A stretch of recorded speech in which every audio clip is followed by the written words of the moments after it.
خلاص، المونديال بدأ. النهاردة 11 يونيو، مكسيكو ضد ساوث أفريكا في استاديو سيوداد دي مكسيكو، نفس الملعب اللي مارادونا سجل فيه هدف القرن سنة 1986. أنا صحيت عشان أتفرج معاكو، وفي خبر تاني الصبح هيوجعكو، هقول لكم بعد شوية. وبس استنى الجامد، ألجيريا اللي هتلعب مع الأرجنتين يوم الثلاث كسحت بوليفيا 4-0 في آخر ودية. مندي، حج موسى، وجويري هدفين. وأملعب اللي اتلعب فيه ده على بعد 300 متر من فندق ميسي. رسالة، وخليني أوجعك بالرقم اللي وعدتكوا بيه. كريستيانو رونالدو في آخر وديتين قبل مونديال 0 أهداف. والأغرب، بورتوغال كسبت أماتشين الاتنين بعد ما اتشال من الملعب.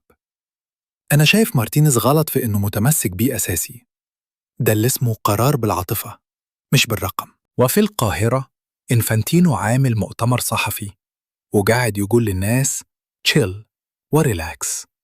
صحفي BBC سأله على الهوا: أنت مش فاقد السيطرة على بطولتك؟ رد عليه: أنا مستعد أودي إيران بالأتوبيس من طهران بنفسي. حلو الكلام ده. وفي إنجلند توشيل كسب كوستاريكا 3-0 في آخر تجربة، 3 أهداف، جوردن، رايس، واتكنز. بس توشيل طلع يقول إن إنجلند مش مرشحة لأنها ما كسبتش من سنة 1966، 60 سنة بلا كأس. وبيقول لك مش مرشح يا عيني. والأهم بالنسبة لينا منتخب مصر نزل صورة التدريب وكاتب جاهزين، لسه يومين على ماتش بلجيم.